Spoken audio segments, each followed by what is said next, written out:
Sorry, the video ওয়াজ কাট। এইখান থেকে দেখো, প্রথম সংখ্যাটা কি নিলাম, যেটাকে আমি ভগ্নাংশ বানাইতে পারলাম। মূলদ সংখ্যা, একটা মূলদ একটা অমূলদ নির্ণয় করতে বলছে। তাহলে মূলদ যেহেতু এটা ফিক্স, দশমিকের ফিক্স, এবং এটা আমি ভগ্নাংশ বানাইতে পারি।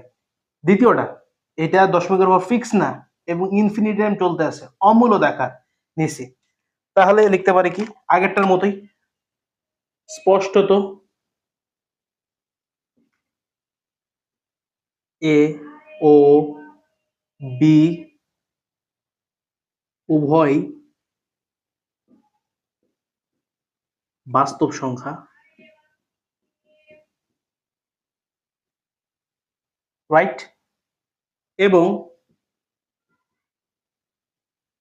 উভয়ই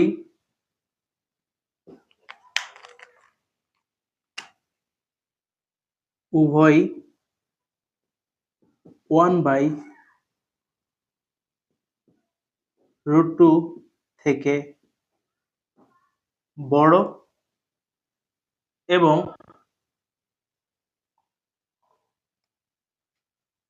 √2 থেকে ছোট। লিখছি।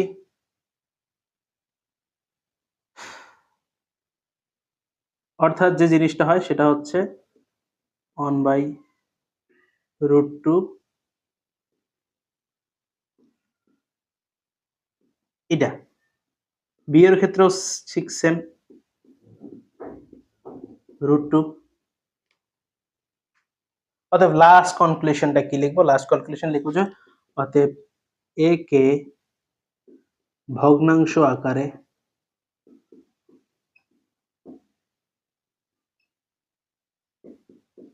প্রকাশ করা যায়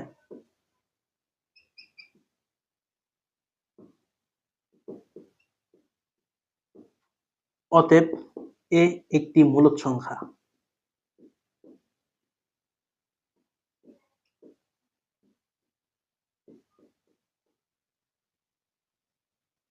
আবার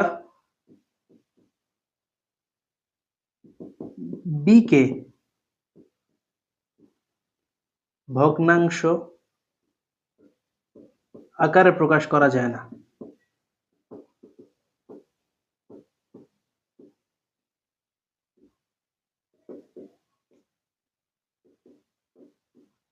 অতএব বি একটি অমূলদ সংখ্যা। বুঝছি? এই দুইটা জিনিস চাইছে যে দেখাও যে এই রেঞ্জের মধ্যে একটা মূলদ এবং একটা অমূলদ সংখ্যা নির্ণয় করে দেখাও, একটা মূলদ একটা অমূলদ, এই যে একটা মূলদ একটা অমূলদ, এটাই চাইছে। এটা হচ্ছে আমাদের কনক্লুশন এই দুইটা ম্যাথের। পরে আরো কিছু জিনিস এগুলো দেখি একটু। লাস্ট কনক্লুশন, এটা হচ্ছে আমাদের এমসিকিউতে দেয়, এটা দেখি। এগুলোর মধ্যে সংখ্যাগুলো দিয়ে বলবো এমসিকিউতে যে কোনটা মূলদ অমূলদ নির্ণয় করো। প্রথম থেকে আসি, দেখো এখানে 8টা সংখ্যা লিখা রাখছি, মূলত মূলদ শুধু নির্ণয় করব এমসিকিউ এর জন্য। এখানে বিস্তারিত লেখার কিছু নেই, বিস্তারিত বোঝার কিছু নাই। দেখো প্রথমটা কি, পৌনঃপুনিক দিছে। পৌনঃপুনিক মানে কি? আবৃত্ত দশমিক ভগ্নাংশ। আবৃত্ত দশমিক ভগ্নাংশ মানে কি? এই পৌনঃপুনিক মানে কি? রিপিটেশন হচ্ছে, তাহলে এটা একটা কি মূলদ সংখ্যা। শেষ। পৌনঃপুনিক দেখা মানে বুঝে যাবো এটা মূলদ সংখ্যা। আরো কোন ওখানে পৌনঃপুনিক আছে? এই যে 8 নম্বরে আছে, তাহলে 8 নাম্বারটা হচ্ছে একটা মূলদ সংখ্যা। পৌনঃপুনিক দেখা মানেই মূলদ সংখ্যা। বুঝছি? এ দুটো গেল। 2 নম্বরে হচ্ছে একটা পূর্ণবর্গ সংখ্যা না 9, 9 এর উপর রুট দিলে কত হচ্ছে? 3, অবশ্যই একটা মূলদ সংখ্যা। 4, 3, 11 কি পূর্ণবর্গ সংখ্যা? এর উপর দেওয়া আছে পূর্ণবর্গ নয় এমন সংখ্যার বর্গমূল একটা অমূলদ সংখ্যা। এটা প্রথম থেকেই পড়ে আসতেছি, স্টেটমেন্টেই প্রমাণ এটা অমূলদ সংখ্যা, কারণ এটা পূর্ণবর্গ নয়। তারপর 4 নাম্বার দেখো, √6/3, এটাকে যদি ভাঙো তাহলে হচ্ছে 3 দুগুণা 6, 3 দুগুণা 6 √3, তাহলে আমি যদি এটাকে √3 লিখি আর এখানেও যদি √2 লিখি, এখানে দুইটা √3 যদি গুণ দিয়ে লিখি তাহলে কি মূলত হয় কি? না, এটাও অমূলত। √2/√3 অমূলত, অমূলত সংখ্যা গেছে। 4 নম্বরও গেছে। এটা সিরিয়ালটা দিয়ে দিও, 3 4 4ও গেছে। 5 নাম্বারটা কি ছোট করে লেখা যায় কি? 5 নাম্বারটা দেখো, √8/√7। এখানে কি ভাঙানো যায়? না, যায় না। এটাও অমূলত। আমার শুধু বলতে পারলেই হলো যে কোনটা মূলত অমূলত, এটা বিস্তারিত লেখার কিছু নেই। এইখানে 6 নাম্বারটা √27 এটা গেল 27/48। এটা ভাঙানো যায় কি? যদি ভাঙাইতে পারি, 3 নং 27 × 9, 48 কে যদি ভাঙাই 3 16 48, 3 × 16। এখন √3 × √9, √3 × √60। তাহলে এই উপর নিচ কাটা, √3 এর মান কত? 3 আর √16 এর মান হচ্ছে 4। এটা মূলত। বুঝছি। 6 নাম্বারও শেষ।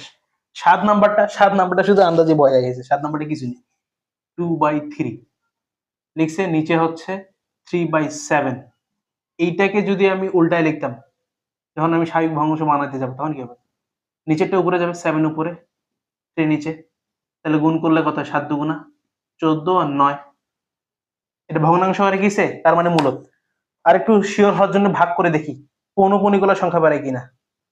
14/9, 1.55, ইনফিনিটি টাইম 5 বেড়াইছে। 1.55 চলতে আছে, তার মানে কি? পৌনঃপুনিক। আর পৌনঃপুনিক মানে কি? এই পার্টটা হচ্ছে মূলত। মূলত। তাহলে এইটা দেখা মানে কি? এটা মূলত। এটাও মূলত, লিখে রাখছি মূলত। এটাও মূলত। তারপর হচ্ছে এটাও মূলত, এটাও মূলত। তাহলে অমূলত নয় কোনগুলা? এই রেড মার্কিং গুলা। 11 নয় অমূলত, এইটা অমূলত, এগুলো অমূলত, এটাও অমূলত, এটা অমূলত। শেষ। শেষ, বুঝছি। তাহলে এই ছিল আমাদের রিয়েল নাম্বারস এর বিস্তারিত কথাবার্তা। এতটুক পর্যন্ত তোমরা যেগুলো আমি পড়াইছি এগুলো দিয়ে বইটার সাথে খুব সুন্দর করে ডিল করতে পারবা। বইয়ের অনুশীলনী, এমসিকিউ এন্ড উদাহরণগুলো আছে, এগুলো সুন্দর করে ডিল করতে পারবা। তাহলে বিস্তারিত আমাদের মোটামুটি ক্লাস শেষ। এখন শুধু বাকি থাকলো কিছু এমসিকিউ ক্যালকুলেশন গুলো আমরা কিভাবে ফার্স্ট করতে পারি এই বিষয়ের উপর, এবং কিছু সিকিউ সলভিং করে আমাদের সিকিউ সলভিং স্কিলটাকে নেইল করা। তাহলে নেক্সট টাইম আমরা CQ solving and MCQ solving স্কিলটাকে কিভাবে ডেভেলপ করা যায় এই বিষয় নিয়ে আমরা দেখবো বিস্তারিত। আপাতত এখানেই।